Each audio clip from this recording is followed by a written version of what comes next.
오늘 하나님 말씀은 마태복음 10장 16절에서 23절 말씀입니다. 함께 말씀 봉독하겠습니다. 보라, 내가 너희를 보냄이 양을 이리 가운데로 보냄과 같도다. 그러므로 너희는 뱀같이 지혜롭고 비둘기같이 순결하라. 사람들을 삼가라. 그들이 너희를 공회에 넘겨주겠고 그들의 회당에서 채찍질하리라. 또 너희가 나로 말미암아 총독들과 임금들 앞에 끌려가리니 이는 그들과 이방인들에게 증거가 되게 하려 하심이라. 너희를 넘겨줄 때에 어떻게 또는 무엇을 말할까 염려하지 말라. 그때 너희에게 할 말을 주시리니 말하는 이는 너희가 아니라 너희 속에서 말씀하시는 이 곧 너희 아버지의 성령이시니라.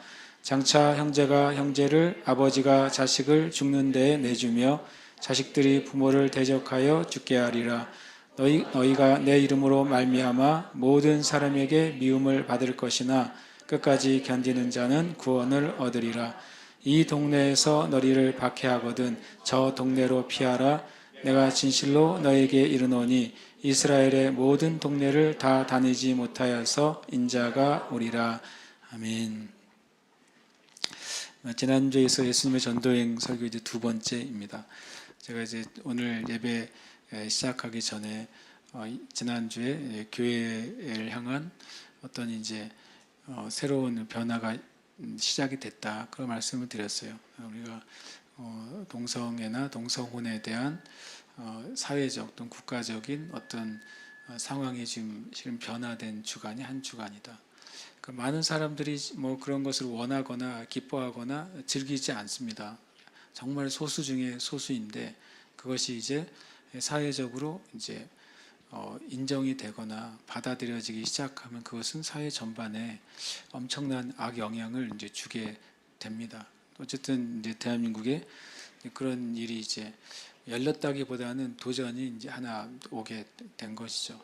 그리고 또 나눈 것처럼 이제 국가가 국가의 권력으로 교회의 이제 예배나 신앙생활을 제한할 수도 있다라고 하는 법이 합헌이 됐다는 것.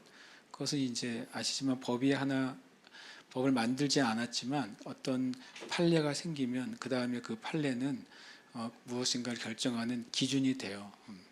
그렇기 때문에 그 판례가 하나 생기게 됐죠.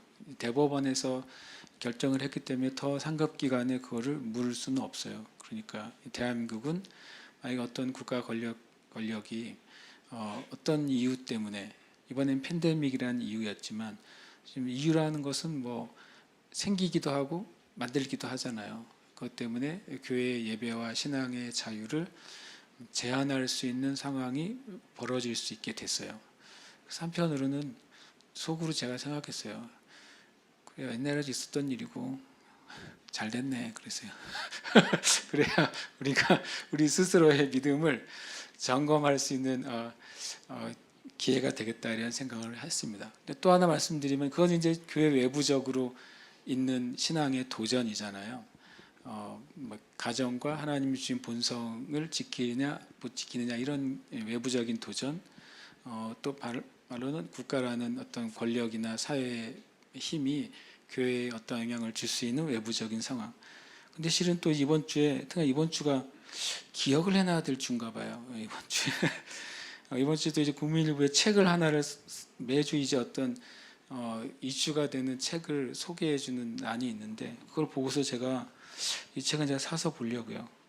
국민일보에 소개된 책을 거의 사서 보지는 않는데 제 기준은 최소한 책을 읽으려면 책이 100년은 돼야 된다가 제 기준이에요. 100년은 좀 너무했으면 내 나이만큼은 돼야지 책이 쓰여진 지가. 그래서 살아남아 있으면 가치가 있는 거죠. 저의 책의 기준은 그겁니다. 그 다음에 제가 소유하고 있느냐 없느냐의 기준은 10년 뒤에도 이 책을 읽을 것 같지 않으면 버리는 거예요. 10년 뒤에 읽을 것 같지 않은데 뭐로 내가 10년 동안 짐을 지고 살아갑니까? 그래서 많이 버렸는데 아직도 남아있어서 또 숙제예요. 또 무엇을 버릴 것인가. 그런데 이 책은 사서 봐야 되겠어요. 100년 뒤에 이 책이 없었으면 좋겠는데 책이 제목이 이겁니다. 이걸 이제 제가 읽지 않은데 말해서 조심스럽긴 합니다. 천국을 다시 보다라는 책이에요. 그리고 이 책을 타이틀을 이렇게 말했습니다. 천국하면 하늘과 사후 세계를 떠올리는 이들에게 성경은 그렇게 말하지 않는다. 이게 이 책을 소개하는 타이틀이에요. 천국하면 하늘과 사후 세계를 떠올리는 이들, 대부분들이 그리스도인 아니에요? 그들에게 말하는 거예요. 성경은 천국을 그렇게 말하지 않는다라고 설득하는 책이에요. 국민일보에 전면으로 나왔어요. 이 책이 얼마나 좋다고 생각하는지. 그 내용을 좀 읽어봤죠. 그랬더니 이분의 의도는 아주 사탄적이지는 않아요. 그러니까 하나님의 나라, 천국이라는 개념이 복음서에서 죽어서 가는 천국만 얘기한 게 아니다. 이 땅 가운데서 하나님이 역사하시고 이 땅 가운데 그리스도인들이 누려야 하고 누릴 수 있는 하나님의 나라를 의미한다. 그거는 틀리지 않아요. 근데 놀랍게도 죽어서, 아주 단순한 표현으로 죽어서 가는 하늘나라 천국에 대해서 굉장히 부정적으로 말해요. 그래서 제가 이것을 이제 책을 안 읽었어요. 근데 이 내용 엄청 많이 적어놨어요. 전면이니까. 책의 대부분의 줄거리를 적어놓은 것 같긴 해요. 그 기자분께서. 근데 제가 이걸 읽으면서 아니 이 저자는 또는 이 기자는 예수님이 하신 단순한 말씀, 너희가 나 있는 곳에 내가 너희가 올 것이다 라고 하는 말을 어떻게 이해하나 모르겠어요. 주님이 그러시잖아요. 내가 먼저 가서 준비하고 나 있는 곳은 너희가 오게 하겠다 그러셨잖아요. 그건 명시적인 장소를 의미하거든요. 장소. 천국의 의미 가운데 장소가 빠지면 천국의 의미가 나머지는 다 쓸데가 없어요. 심하게 말하면. 아무리 이 땅 가운데 하나님의 은혜를 누리고 살고 아무리 이 땅 가운데 하나님의 나라가 무슨 뜻인지 알죠? 킹덤이니까 하나님의 다스림이 임하는 삶을 사는데 쉽게 말하면 실제하는 장소로서의 천국이 존재하지 않는다면 저는 기독교를 안 믿을 거예요. 그래서 이런 책을 전면에 홍보를 하고 있는 것에서 저는 굉장히 놀랐어요. 물론 아까 말한 것처럼 이분의 의도는 사탄적이진 않아요. 그러나 이것을 읽는 사람들이 그래 천국은 영원한 하나님 나라보다는 이 땅이지 라고 하기 시작하면 신앙이 이 땅에서 믿음으로 살고 이 땅에서 복된 삶을 살고 이 땅에서 하나님 나라의 권세로 살아가는 것으로 끝난다면 그러면 다른 삶을 선택해도 충분히 잘 살 수 있어요. 하나님의 나라 천국이 실제하는 우리의 개념이 아니라 실제하는 실체적인 천국이 전제되지 않는다면 그 신앙은 되게 밑이 없는 빠진 독이에요. 실은 난 그렇게 생각하거든요. 아까 말한 두 가지 동성애 도전 또 국가 권력이 교회 예배를 어떤 이유에서든지 제한할 수 있다는 도전은 교회 밖의 도전인데요. 그거는 실은 기독교 역사상 교회 밖의 도전은 항상 교회를 무너뜨리는데 성공한 적이 없어요. 그렇잖아요. 아무리 강한 국가 권력도 외부에서 교회를 쪼아서 교회를 무너뜨린 적이 없습니다. 중국만 해도 중국의 공산주의 정권이 세워졌을 때 뭐라고 그랬습니까? 모택동이 이제 이 중화인민공화국에는 교회는 존재하지 않는다. 기독교는 없으며 목회자도 없다고 선언했어요. 중국이 개혁개방 됐을 때 뚜껑 열어봤더니 전 세계에서 크리스찬이 제일 많은 나라가 중국이라는 게 돼버린 거예요. 그러니까 국가 권력으로 외부에서 교회를 무너뜨리려고 했던 시도는 매 세기 매번 존재하지만 그거는 성공한 적이 없다고요. 교회가 무너졌을 때는 항상 뭐냐면 내부적인 요인이었어요. 내부적으로 하나님의 말씀에 대한 신뢰가 무너지기 시작했을 때, 내부적으로 하나님의 말씀의 온전함에 대해서 의심하기 시작했을 때, 내부적으로 성경에서 말씀하신 것에 대해서 다른 의견과 다른 믿음을 가지기 시작했을 때, 그때 실은 그 나라와 심지어는 그 민족의 기독교 역사는 엄청나게 바닥을 치는 것을 우리 역사 가운데 보는 것입니다. 성경에 나오는 그 계시록에 나오는 7 교회들이 있잖아요. 그 교회들은 영적으로 설명되지만 실제로 존재했던 교회들이고 또 1세기와 2세기에는 참 아름다운 기독교의 역사를 가지고 있던 교회들입니다. 그러나 지금 그 교회가 남아 있습니까? 안 남아 있단 말이에요. 복음의 진리가 희석됐을 때, 그리고 또 무슬림으로부터 복음의 진리를 지켜내지 못했을 때 그냥 성지순례 장소가 돼버렸어요. 그럴 수는 없잖아요. 저는 아까 두 가지 요소보다 이런 요소가 더 심각하다고 생각하는 사람이에요. 물론 아까 말했지만 이 저자의 의도는 그런 게 아니었지만, 그런데 막 가끔은요, 저자나 신학의 의도가 그런 게 아니고 선한 의도였는데 결과로 교회를 무너뜨린 적이 굉장히 많습니다. 우리가 주님 앞에 우리 자신이 믿고 고백하는 믿음이 성경적인가 우리는 명확하게 질문해야 되고, 그것이 성경에서 명확하게 말씀하고 있는 진리와 믿음의 고백이라면 실은 교회와 성도들은 그것을 정말 삶을 다해서 지켜야 돼요. 교회가 그것이 해야 될 일인 것이죠. 그것을 지켜낼 때 전할 수도 있는 것이고, 그걸 지켜낼 때 영혼들을 구원할 수도 있는 줄 믿습니다. 그래서 주님이 처음 이제 전도여행을 보내시면서 이제 말씀을 하신 것을 제가 그냥 주님의 전도여행 설교라고 이름을 붙였고, 지난주에 이어서 우리가 두 번째 말씀을 나눕니다. 계속해서 마태복음 7장 이후에 주님이 말씀하실 때 모든 믿는 자는 주님의 제자라는 사실을 우리는 전제로 가지고 있어야 되겠다. 예수님을 믿는다고 하는 것은 예수님이 누구인지에 대해서 알고 믿는 것이요, 예수님을 믿는다고 하는 것은 예수님이 행하신 그 주신 말씀과 그분의 행한 역사를 알고 믿는 것이요, 예수님을 믿는다고 하는 것은 예수님 우리에게 하라고 하신 그 말씀에 순종하는 것이라는 것, 그것이 제자의 삶이라는 말을 계속 나누고 있습니다. 오늘 말씀도 이제 그 말씀을 좀 따라가면서 말씀이 의미하는 바가 무엇인지 아는 것이 우리에게 이제 유익한 말씀이 됩니다. 보라, 내가 너희를 보냄이 양을 이리 가운데로 보냄과 같도다. 그러므로 너희는 뱀같이 지혜롭고 비둘기같이 순결하라 라고 말씀하고 있습니다. 주님이 이런 표현을 씁니다. 양을 이리 가운데로 보내는 것과 같도다. 이 말을 이제 읽다가 되게 재밌다고 느낀 게 이런 거였습니다. 주님이 마태복음 10장 1절에 이 양이라고 표현된 이 제자들에게 뭘 주시냐면 더러운 귀신을 쫓아내며 모든 병과 모든 약한 것을 고치는 뭘 주셨다고 그래요? 권능을 주셨어요. 엄청 강력한 권능을 주셨잖아요. 그러면 이리들이 어때야 돼요? 도망을 가야죠. 권능을 주셨는데 모든 병이요, 그다음에 모든 귀신을 쫓는 권능을 주셨으니까 처음엔 이 표현이 아주 익숙한 표현이어서 그렇지, 그런데 생각해 보니까 이미 주님이 전도자들에게 하늘의 권능을 주셨어요. 그리고 복음을 전할 수 있는 어떤 질서도 말씀해 주셨고, 또 복음의 내용까지도 알려줬잖아요. 무엇을 전하라고 하는지 알려주셨고, 무슨 일을 해야 되는지 사역도 가르쳐 주셨어요.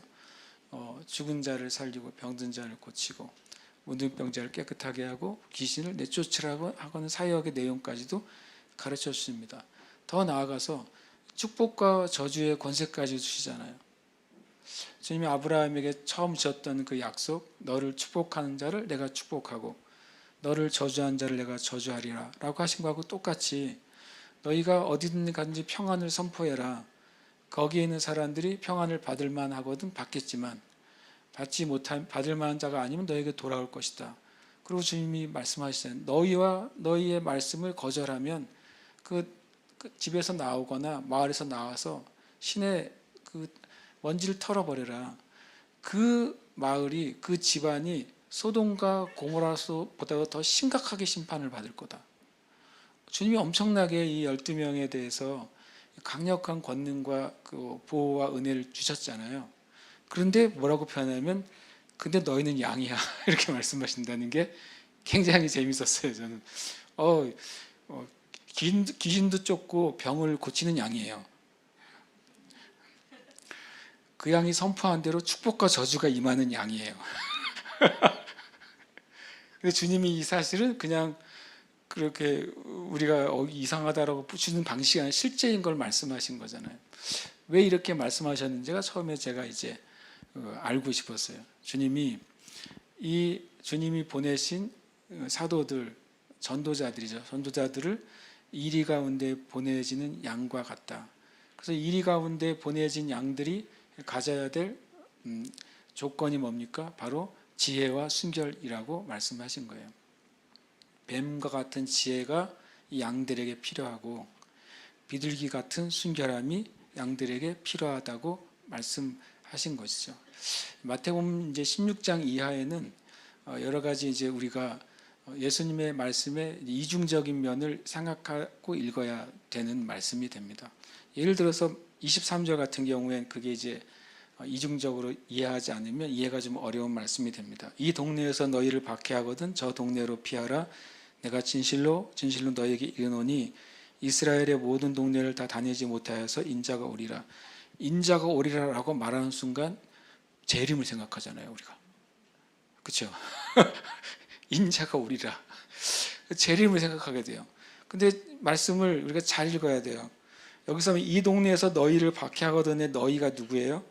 12사도잖아요. 우리가 헷갈릴까 봐 꼭 집어서 이번에 2절, 3절에 이름을 다 기록해 놨어요. 딴소리 할까 봐. 주님이 이름을 명확하게 12명을 기록해 놓고 그 12명에게 1차적으로 하시는 말씀이잖아요. 너희가 12사도가 전도자들이 박해를 받으면 저 동네로 가라. 그러면서 이스라엘의 모든 동네를 다니지 못하여서 인자가 오리라. 이게 실은 이중적이라는 거예요. 처음 전도여행을 보내자면서 12사도에게 하신 실제 메시지이면서 동시에 또 종말론적으로 마지막 때 주님이 오실 때 일어날 영적인 상황에 대한 또 권면의 말씀이죠. 만약에 이 말씀이 읽는 순간 많은 그리스도인들이 그냥 떠올리는 것처럼 재림에 대한 말씀이라면 그러면 이 말씀은 당시의 초대교회 성도들에게는 해당이 안 되잖아요. 왜냐하면 아직 2000년이 지났는데 주님이 안 오셨으니까. 반대로 이 말씀이 12사도에게만 주어진 말씀이라면 지금 우리가 이 말씀을 왜 읽어요? 2000년에 지나간 말씀인데. 그래서 예수님의 말씀은 당시에 이 말씀을 듣고 읽었던 초대교회 성도들에게 적용되는 말씀이면서 동시에 모든 시대와 상황을 지나서 우리에게도 영적인 현실이 되는 말씀이 되는 것입니다. 이따가도 말씀드리겠지만 23절에 대한 해석이 최소한 4가지더라고요. 공식적인 해석이. 인자가 오리라라고 하는 게 무슨 뜻이냐. 이 공식적인 학자들의 해석이 4가지예요. 첫 번째는 예수님의 부활, 두 번째는 오순절 성령의 세례, 세 번째로는 주 70년 예루살렘과 이스라엘의 멸망, 네 번째로는 예수 그리스도의 재림.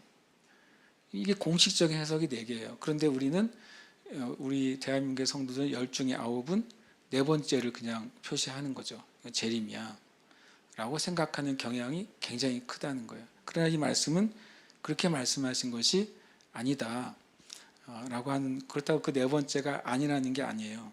하지만 주님의 말씀에 여러 차원이 있다는 사실을 전제하고 우리가 말씀을 봐야 되는 것이죠. 그러니까 16절 말씀도 1차적으로는 12사도를 파송하시는 거잖아요. 지금요. 전도하러 가라. 가면서 전파하여 이르되 천국이 가까이 왔다고 하라 그랬잖아요. 그리고 죽은 자, 병든 자, 문둥병자, 귀신에 대해서 자유케 하고 취하고 해방해라 라고 말씀하신 그 말씀에 이어서 하신 거예요. 근데 그리 이제 이 예수님 당시에도 그 유대인들의 상태는 이리 상태였단 말이에요. 이리가 어떤 존재입니까? 이리는 죽이고 빼앗는 존재죠. 도둑질하는 존재입니다. 예수님은 이 이리에 대해서 이런 표현도 쓰셨습니다. 다른 표현으로 도둑을 얘기하실 때 도둑이 오는 것은 도둑질하고 죽이고 멸망시키려는 것뿐이요. 내가 온 것은 양으로 생명을 얻게 하고 더 풍성히 얻게 하려는 것이라 라고 말씀하셨기 때문에 이 이리는 다름 아닌 예수님 당시에도 그렇고 지금도 그렇고 사단의 권세 안에 속한 세상을 의미하게 되는 것이죠. 사단의 권세 아래 속한 세상의 성격이 뭡니까? 첫 번째 성격은 요한 1서 2장 14절 이후에 알 수 있습니다. 너희는 이 세상에 속한 것을 사랑하지 말라 왜냐하면 거기엔 하나님의 사랑이 존재하지 않기 때문이다라고 말씀하시고, 그럼 이 세상에 속한 것은 무엇이라고 말씀하십니까? 육신의 정욕, 안목의 정욕, 이생의 자랑이다 라고 말했습니다. 그 말은 뭐냐면 이 이리가 다스리는, 이리의 세력 안에 속한 그 사람, 그 문화, 그 세계 안에는 육신의 정욕, 안목의 정욕, 이생의 자랑들이 가득하다는 거예요. 그것이 그 세계가 존재하는 어떤 원리가 되는 것입니다. 그건 굉장히 중요한 것이죠. 에베소 2장 1절 이후에서는 또 말하면 허물과 죄로 죽었던 너희를 살리셨도다라고 말하면서, 너희가 허물과 죄로 있었던 그때가 언제인지를 말하냐면 주님이 이 세상 풍속을 따르는 시대, 그리고 불순종의 아들들 가운데 역사하는 영이 다스리는 그 상태에 있다가 너희가 구원받았다고 말합니다. 에베소 2장은 이 세대가 뭐가 다스리고 있냐면 이 세상의 흐름이 있다는 거예요. 하나님 나라의 흐름과 다른 이 세상 방식의 흐름, 이 세상 방식의 경제의 흐름, 이 세상 방식의 정치의 흐름, 이 세상 방식의 사회의 흐름이 있는데 우리가 구원받기 전에는 그 안에서 자연스럽게 살았다는 것입니다.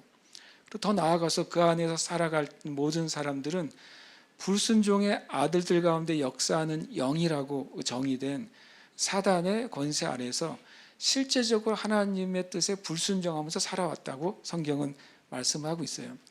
그러니까 이 그리스도인들이, 여기서는 12사도가, 이 땅에 있는 전도자들이 복음을 들고 나아가야 될 그 세상은 실은 시간적으로 또는 현실적으로는 같은 세상이지만 다른 세계 안에서 살아가는 것입니다. 성경은 그렇게 말씀하고 있어요.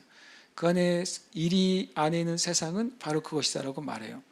그것에 비해서 복음을 가지고 들어가는 그리스도인들은 바로 양과 같다고 분명히 말씀하고 있습니다. 이 양은 아까 말한 것처럼 분명히 예수님은 권능을 주셨는데 왜 양이냐, 축복과 저주를 주셨는데 왜 양이냐. 왜냐하면 이 세상의 기준으로 볼 땐 세상이 가지고 있는 조건을 이 양은 가지고 있지 않은 것입니다. 하나님이 주신 하나님 나라의 조건은 가지고 있지만 이리의 세계 가운데 육신의 정욕, 안목의 정욕, 이생의 자랑이 작동하는 세계 가운데서는 그것을 가지고 있는 양과 같은 존재라는 거예요. 세상의 흐름과 하나님을 대적하는 불순종의 삶 안에서 그 시스템 안에 살아가는 존재가 아닌 양이라고 말씀하고 있는 것입니다. 그들에게 필요한 것이 지혜와 순결이에요. 이것은 실은 저와 여러분에게도 필요한 것이죠. 저와 여러분은 그리스도인이라면 우리는 이미 이 세상 가운데 비친 것입니다. 대낮에 누가 랜턴 들고 다니면 별로 티가 안 날 거예요. 그렇죠? 근데 한밤중에 누가 밝은 랜턴을 들고 다니면 엄청나게 티 날 거예요. 그렇죠? 이리 가운데 양이 있는데 티가 나겠어요? 안 나겠어요? 엄청 티가 나겠죠. 그리스도인들이 이 땅 가운데 살아가는데 티가 나겠어요? 안 나겠어요? 실은 납니다. 실은 나야 돼요. 어둠 가운데 빛으로 존재하는데 티가 안 나는 건 희한한 일이잖아요. 이리 가운데 양이 들어가는데 티가 안 나는 방법은 두 가지인데, 그 양이 이리 같은 양이면 돼요. 아니면 이리보다 더한 양이면 돼요. 그러면 티가 안 나요. 그런데 문제는 여기는 너무 큰 분별력이 생기는 거예요. 이리와 양은 완전 다른 존재인데 같은 공간에 있는 거래요. 우리 생각해 봐야 돼요. 실은 예수님이 말씀하신 양이라고 말씀하신 우리는 하나님 나라의 권능과 권세를 가진 존재지만 이 세상의 시스템 안에서는 마치 양처럼 굉장히 좀 이 세상에 어울리지 않는 존재인 거예요. 그게 우리입니다. 그게 그리스도인의 태생적인 모습인 거예요. 그런데 그렇다 그렇게 해서 살아라고 말씀하신 것이 아니라 그 안에서 이리의 안에서 뛰어넘는 존재로 살아가는 길이 지혜와 순결을 갖는 것입니다. 뱀같이 지혜로운 것이죠. 당시 고대의 격언에 보면 뱀은 바로 신중함과 분별력을 가진 존재로 많이 격언이 인용이 됩니다. 뱀이, 우리가 뱀 좋아하는 사람은 거의 없으시겠지만 뱀은 마지막에 어떤 먹잇감을 탁 물기 전까지 얼마나 신중한지 아시잖아요. 소리도 안 내요. 정말 고요하게 다가서는 거죠.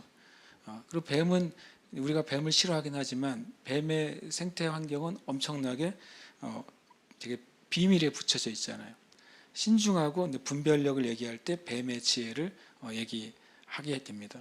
그러면 이때 이리 가운데 복음을 가지고 빛을 가지고 있는 양과 같은 이 땅의 그리스도인들은 이 지혜가 필요한 것이죠.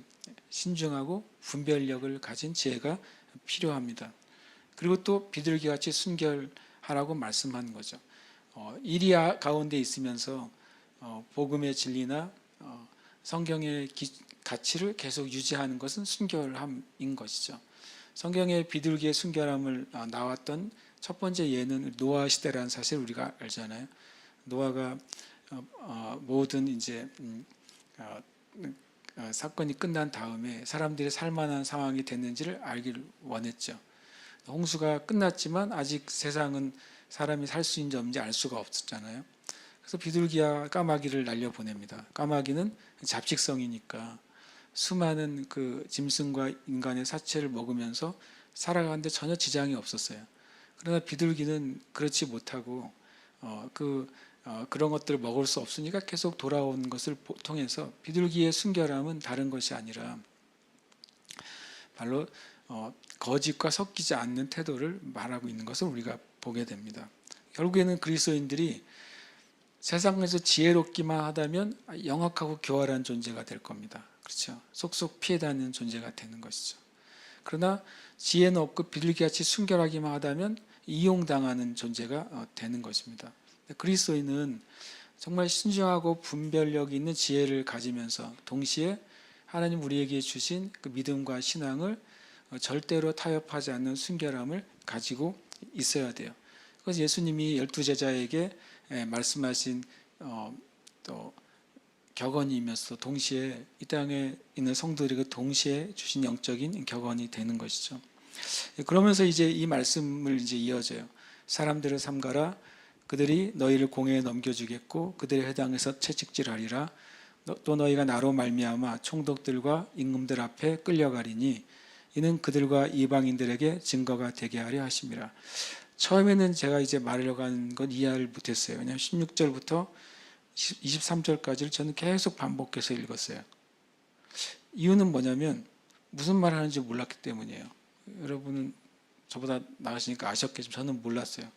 주님 이 말을 왜 하는 것인지를 몰랐어요. 모르겠으니까 계속 읽은 거죠. 계속 읽다가 한참 읽다가 비로소 알게 됐어요. 제가 이해한 건 이런 것입니다. 6절은 기준이에요. 너희가 이리 가운데 양이니까 뱀같이 지혜롭고 비둘기같이 순결하라 라고 말한 그 샘플을 보여주는 게 17절 18절이에요. 뱀같이 지혜로운 것이 사람들을 삼가라고 말씀하신 것에 대한 이해가 되는 것입니다. 그리고 19절 20절은 비둘기처럼 순결한 것이 무엇인지에서 주시는 예가 되는 것입니다. 그래서 하나의 메시지가 이렇게 되는 것이죠.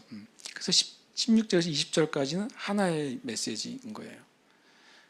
전도자들이 그리스도인의 세상 가운데 지혜롭다고 하는 게 무엇인지, 전도자들이 그리스도인들이 이 세상 가운데 순결한다고 하는 게 무엇인지를 말씀해 주셨어요. 만약에 이 뒤에 17, 18, 19, 20절을 말씀하지 않았다면 설교자들마다 지혜가 뭐고 순결이 뭔지를 다 얘기해도 다 맞는 답이 되는 거예요. 성경은 그런 책이 아니에요. 귀에 붙이면 귀걸이가 되고 코에 붙이면 코걸이가 되는 게 말씀이 아니라 성경은 명확해야 되는 것이죠. 주님이 뱀처럼 지혜롭다고 하시는 것이 이 문맥 가운데 무엇인지를 17절, 18절에서 말씀하시고, 또는 그건 또 순결도 될 수도 있어요. 또 하나는 비둘기처럼 순결하다고 하는 것이 전도자들의 삶 가운데 무엇인지를 19절, 20절에서 말씀하고 있습니다. 그럼 한번 살펴볼까요? 사람들을 삼가라. 삼가라는 게 뭡니까? 분별하고 조심하라고 하는 것입니다. 그들은 너희를 공회에 넘겨줄 거고 채찍질할 거고 끌려가서 재판받게 할 것이다. 주님 말씀. 그렇기 때문에 너희의 모든 삶 가운데 신중하고 분별력 있게 행동하라고 말씀하시는 거예요. 그렇다고 해서 넘겨지고 채찍질하고 끌려가는 일이 있을 거라는 거예요. 그 이유는 뭡니까? 너희들을 통해서 주님이 그들과 공회원들, 회당에 있는 사람들, 총독들과 임금들과 이방인들에게 복음의 증인이 되게 하기 위한 하나님의 지혜라고 말씀하시는 것입니다. 그래서 우리가 삼가야 돼요. 우리의 삶이 복음 전도의 기회가 될 수 있도록 우리가 늘 분별하고 신중한 삶을 살아야 되는 것입니다. 저는 이제 길에서 예수천국 불신족 들고 다니는 게 나쁘다고 생각하지는 않아요. 그런 분들을 만나게 되고 교제해 보기도 했어요. 그러나 어떤 면에서는 그것이 주님이 원하는 유일한 방법은 아니에요. 우리가 오후에 이제 전도폭파 훈련을 이제 오늘 시작하겠지만, 실은 성경적으로 봤을 때 모든 복음 전도의 시작은 관계입니다. 관계로 전도하는 것입니다. 그리고 또 하나는 거기를 뛰어넘어서 하는 전도는 성령의 인도하심 안에서 복음을 전하는 것입니다. 성경을 살펴보시면 그렇게 전도를 했어요. 예수님도 그렇게 하셨고 사도들도 그렇게 했고 초대교회도 그렇게 했어요. 그러니까 저는 물론 어떤 분이 사명이 있어서 길거리에서 팻말 들고 서 있는 거 그럴 수 있다 생각합니다. 그러나 만약에 그 팻말 들고 서 있는 분이 야 이렇게 같이 서 있지 못하는 사람은 다 겁쟁이들이고 믿음이 없는 사람들이야 라고 판단해서는 안 된다는 말씀을 드리려는 것입니다. 그것만이 하나님의 방법은 아니에요. 그러나 그것도 그분이 그 사명을 가지고 있었다면 그것은 하나님의 일이 될 수 있습니다. 제가 처음 개척했을 때 2008년에 교회를 한번 장소로 옮겼을 때 그 지하에 있을 때 어떤 분들이 찾아왔었어요. 한 7, 8명 그룹이 찾아와서 저를 어떻게 알고 오시냐 그랬더니 뭐 기도해보고 왔대요. 그래서 그러시냐고 해서 같이 기도하자 그래서 기도하자 그랬죠. 근데 그 중에 이제 한 분이 이렇게 소개하더라고요.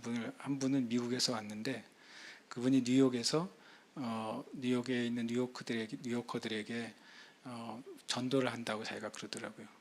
팻말을 들고 전도를 한대요. 그래서 귀하시다 그랬어요. 그리고 그 후에 한국 교회에서 엄청 유명한 분이 됐어요. 그분이 뉴욕 사람들에게 편말에 십자가를 들고 Jesus loves you 써놓고 십몇 년을 그분이 전도하신 분이었어요. 그때는 이제 뭐 유명하지도 않았고 책도 안 썼으니까. 근데 그때 잘 만나고 같이 교제하고 같이 기도하고 이제 잘 가시라고 한 뒤에 역시 책이 나왔어요. 찾아보시면 있어요. 책이 나오고 그분은 그 일을 통해 그 정말 세상의 가장 세속적인 사회인 그 뉴요커들에게 십몇 년 동안 그 횡단보도에서 계속 복음을 전했던 거예요. 그것이 이제 한국 교회의 어떤 이제 영적인 반향을 일으켜주고 도전이 되는 거죠. 그분은 그것이 진짜 진심으로 그의 사역이었습니다. 그러나 반대인 경우도 저는 만나봤어요.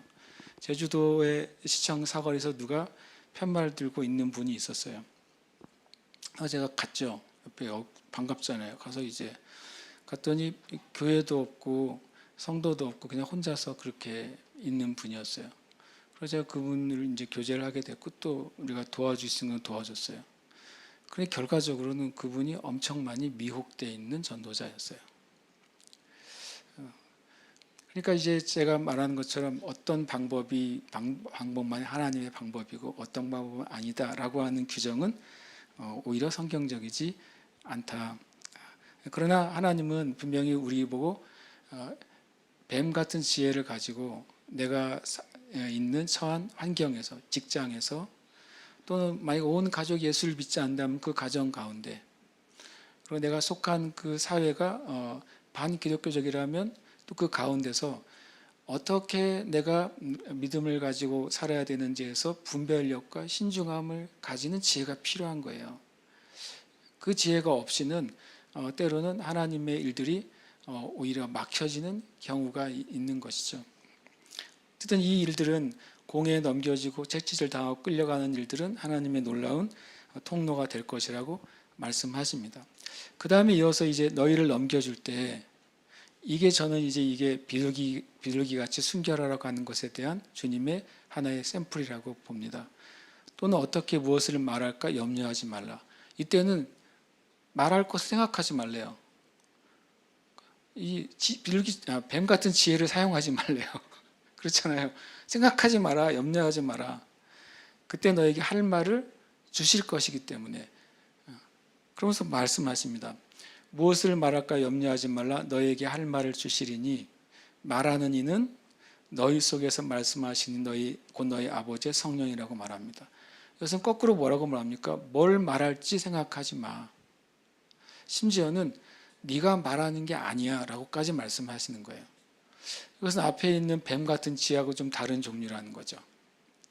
반대로 이때는 비둘기처럼 순결함, 그것은 뭐냐면 그리스도인의 순결함은 그냥 도덕적인 순결함을 말하는 게 아니에요. 그리스도인의 순결함은 우리 안에 계신 성령님을 따르는 삶이 실은 그리스도인의 궁극적인 순결함입니다. 이제 많은 우리가 경험이 있고 뭐가 있을지 모르지만 그 복음 전도의 그 자리에 사람들 앞에 세워져서 예수님을 증거해야 될 그 자리에 있어서 오히려 너의 생각을 멈추라는 거예요. 이때는 너의 분별력까지도 포기하라는 거예요. 그냥 성령께서 너에게 주시는 말을 두려워하지 말고 가감 없이 선포하라는 거예요. 실은요, 진짜 복음 전도자는 이 순결함이 있어야 복음 전도가 돼요. 이 상황에서 이런 말을 하면 이거 완전히 저 사람을 내가 무시하는 거 아니야?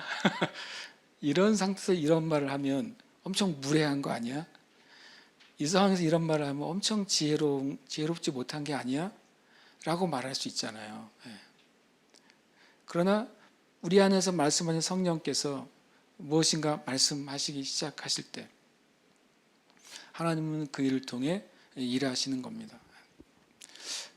제가 지지난주인가요? 부산에서 지지난주인지 지지난주는 헷갈리네. 하여튼 부산에 갔을 때 어느 우리 권사님이 한 분 지인 와서 기도해 줘달라고 해서 기도해 드렸는데 그분은 크리스찬이고 좋은 분이셨어요. 그런데 기도할 때 이건 이제 말해도 될 내용이어서 기도를 하는데 이제 수평선이 보였어요.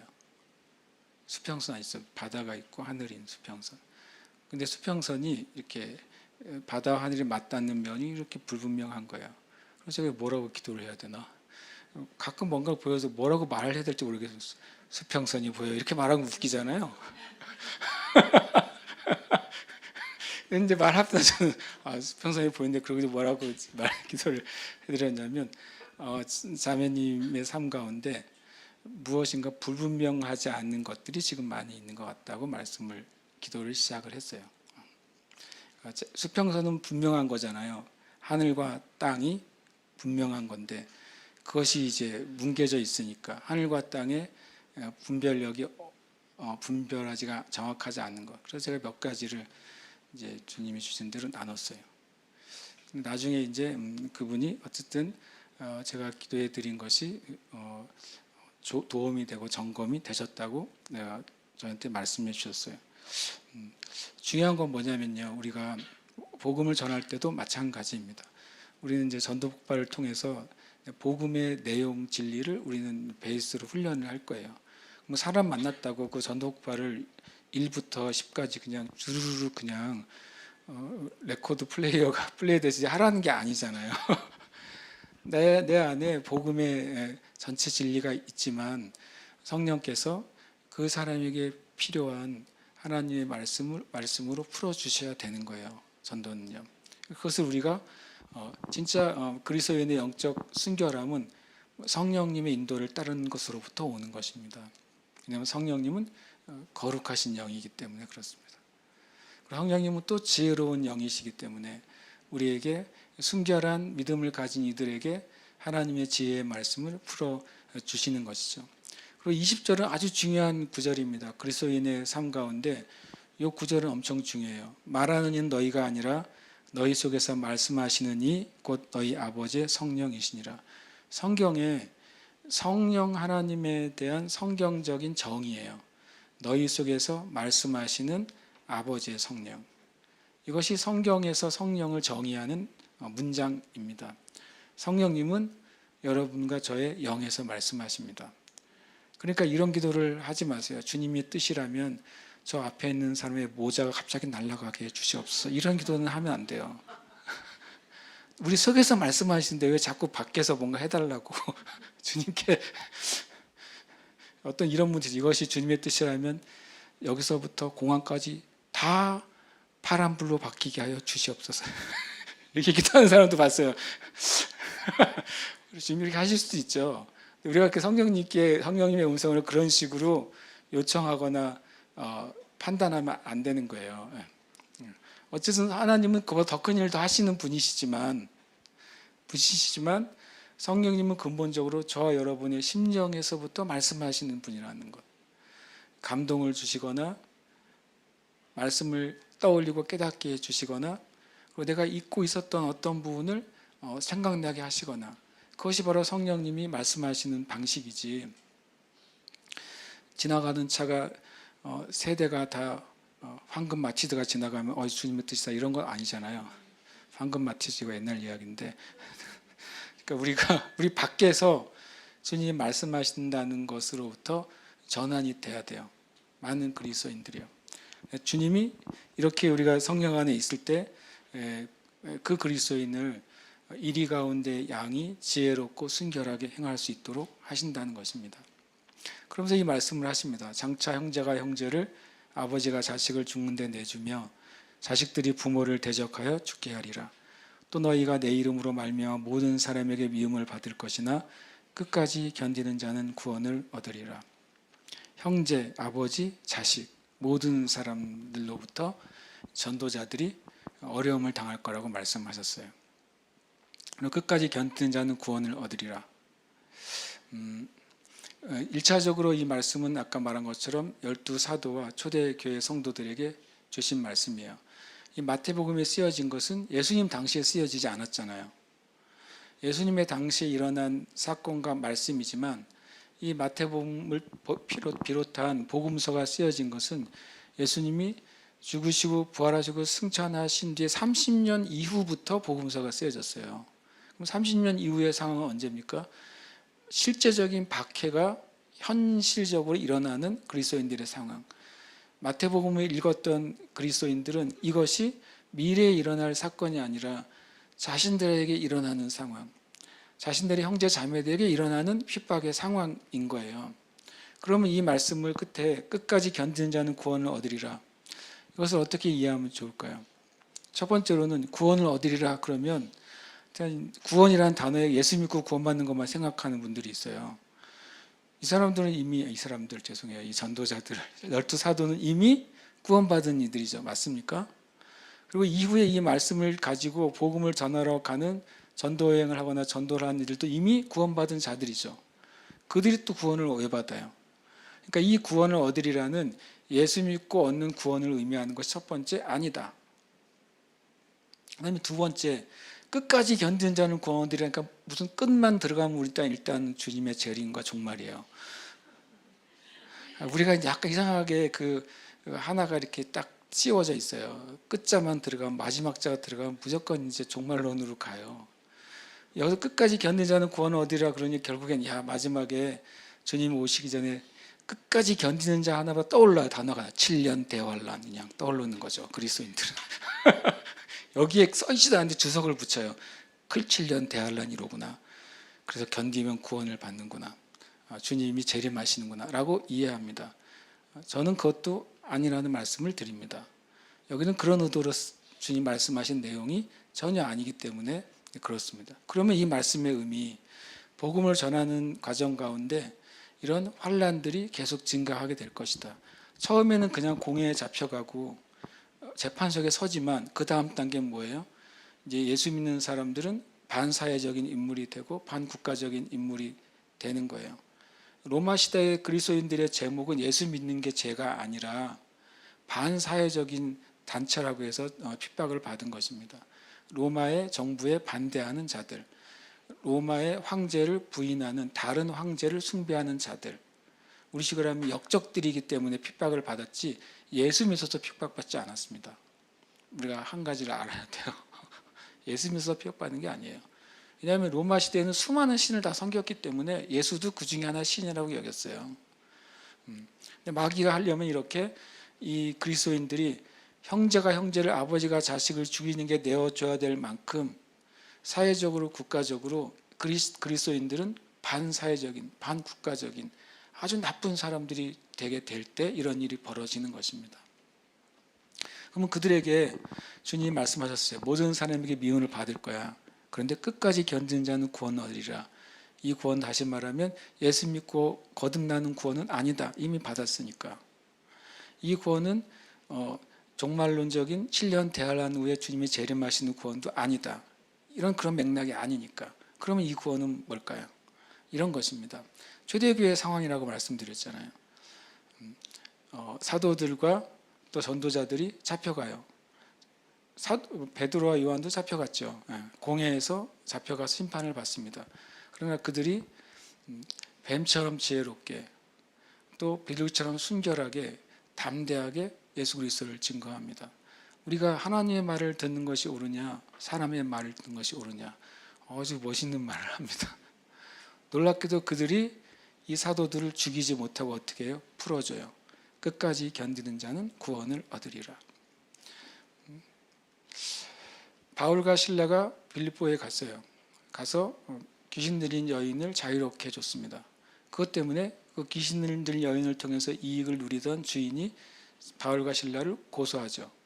고소당했을 때 그 재판관들이 죄도 묻지 않고 이유도 묻지 않고 일단 패고 봐요. 죽도록 맞습니다. 정말 억울하잖아요. 예수 믿어서 잡힌 게 아니라 귀신 쫓아내서 잡힌 거예요. 성경을 보시면. 그래서 이상한 사람들이 된 거죠.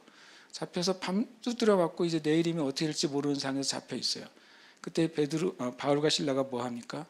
주님을 찬양해요. 놀라운 분들이죠. 주님을 찬양하고 경배합니다. 그때 어떤 일이 벌어집니까? 끝까지 견디는 자는 구원을 얻으리라. 옥문이 흔들립니다. 옥문이 열려버려요. 간수가 자결하려다가 그 가정이 또 구원을 받아요. 그러니까 여기서 구원은 박해 시기 가운데 많은 믿음의 고난 가운데서 믿음으로 순결함과 지혜를 가진 그리스도인들을 주님께서 구원하시리라 한 의미가 포함되어 있는 것입니다. 사도 베드로도 마찬가지죠. 야고보 사도가 먼저 순교를 당하고 베드로가 다음 차례가 돼서 잡혀 들어갑니다. 교회가 밤새도록 중보하죠. 근데 베드로는 정작 본인은 엄청 놀라운 평안 가운데 잠을 잡니다.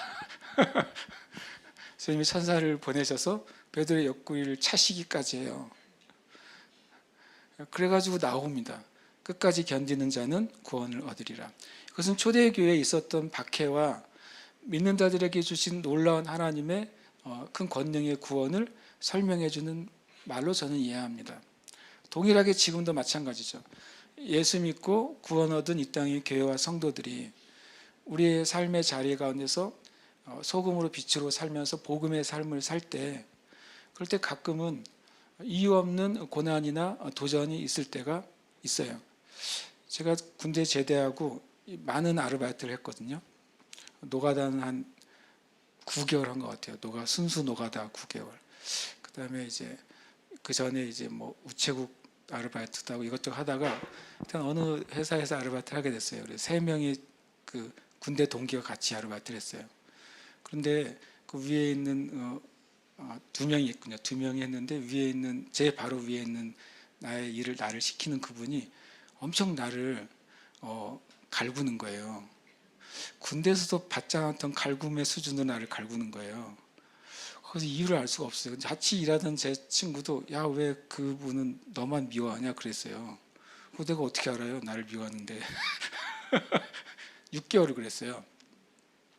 나중에 이유를 알았죠. 뭐냐면 그분이 이제 그 업체 사장님이 교회 집사님이셨어요.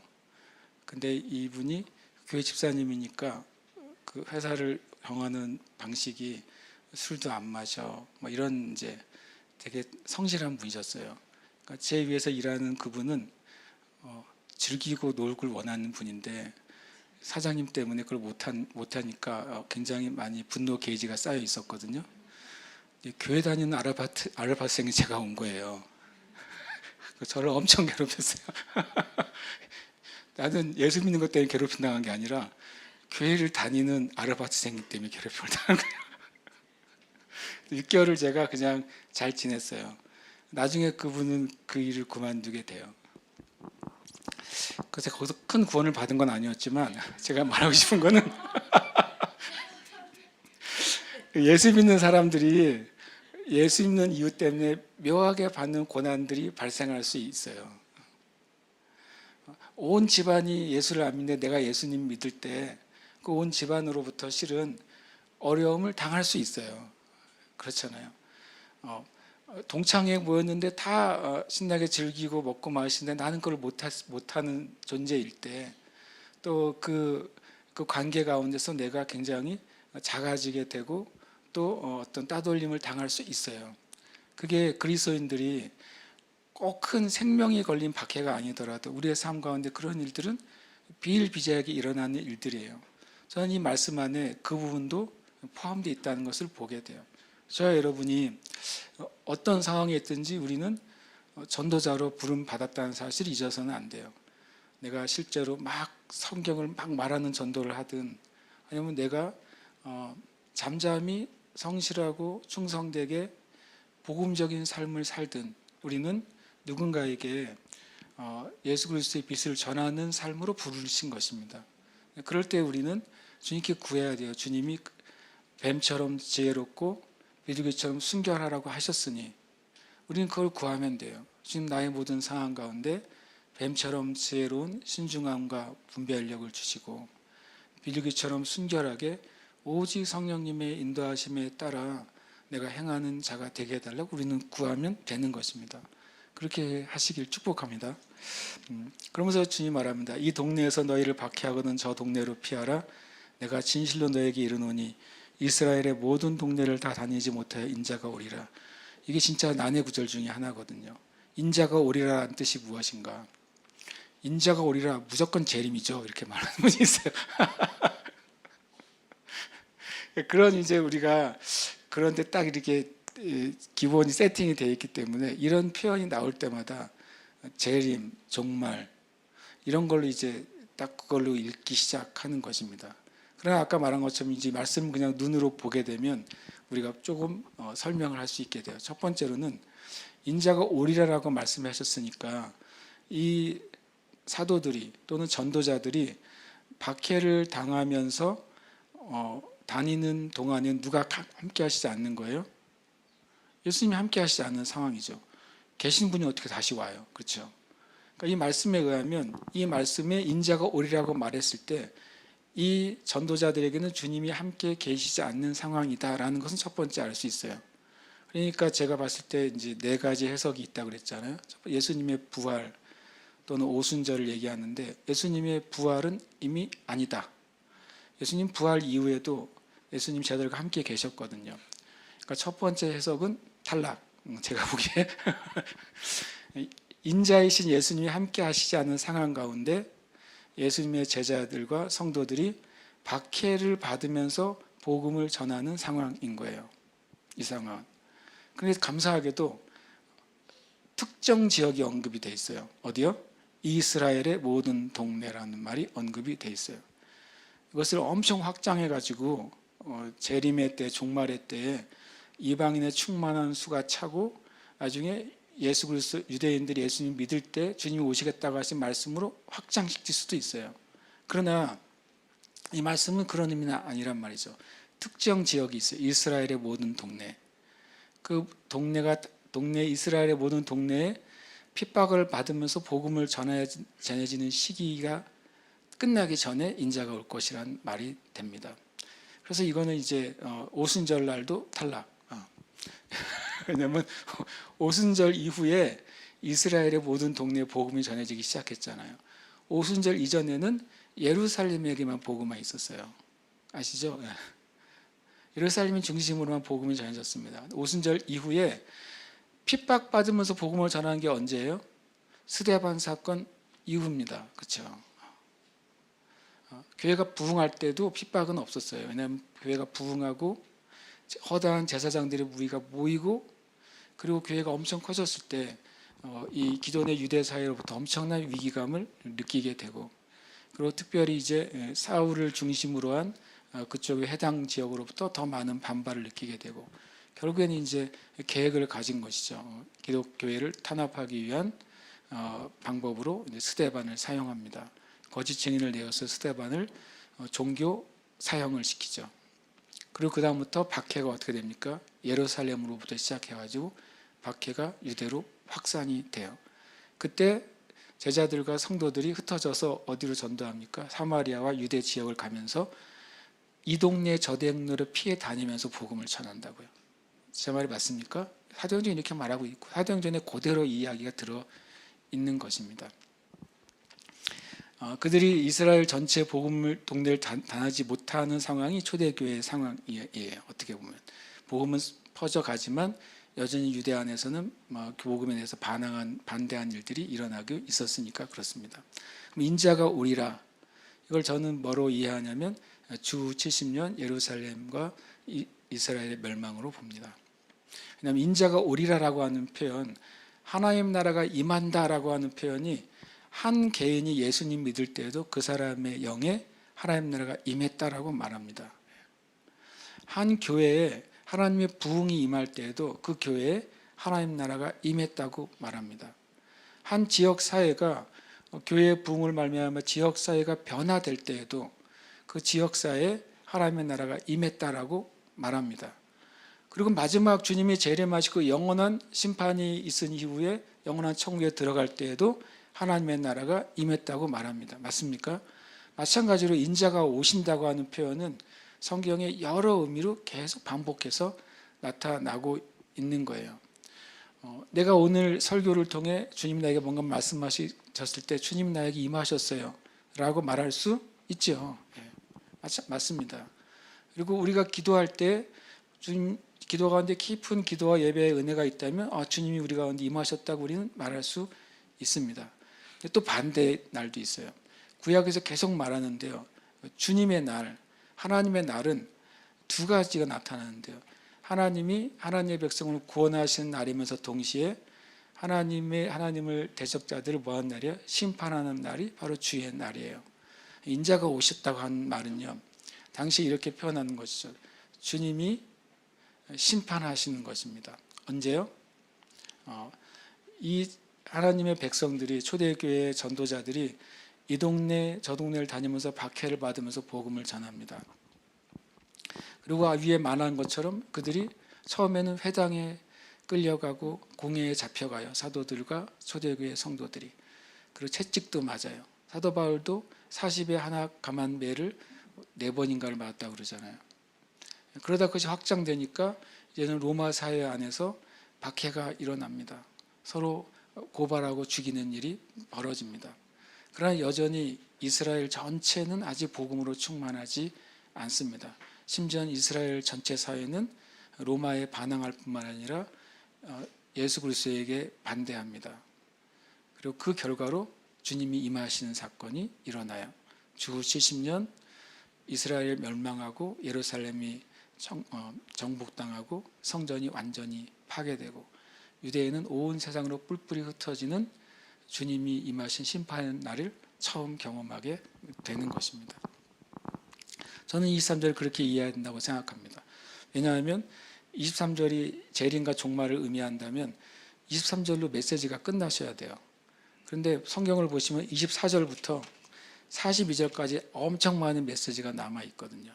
그것은 전도자들에게 주신 초대교회 앞으로 일어날 복음 전도의 상황에 대한 주님의 메시지의 일부이기 때문에 그렇습니다.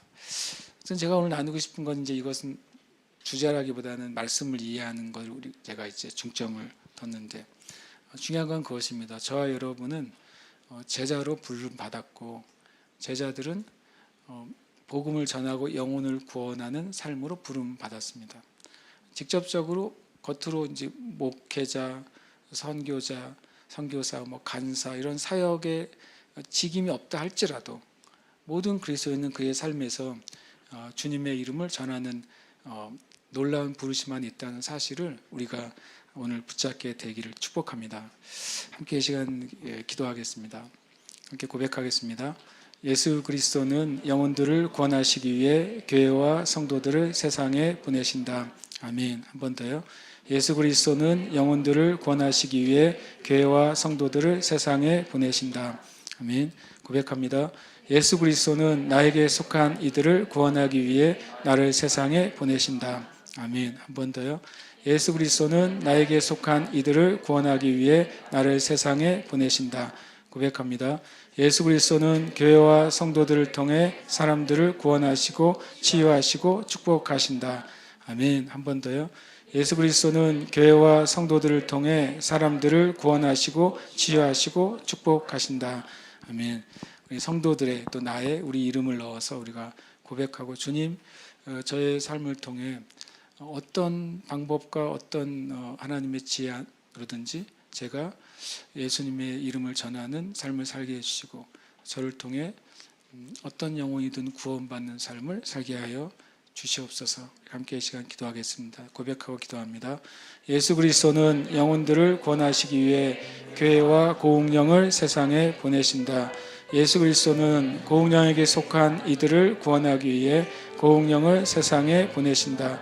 예수 그리스도는 교회와 고웅령을 통해 사람들을 구원하시고 치유하시고 축복하신다. 아멘.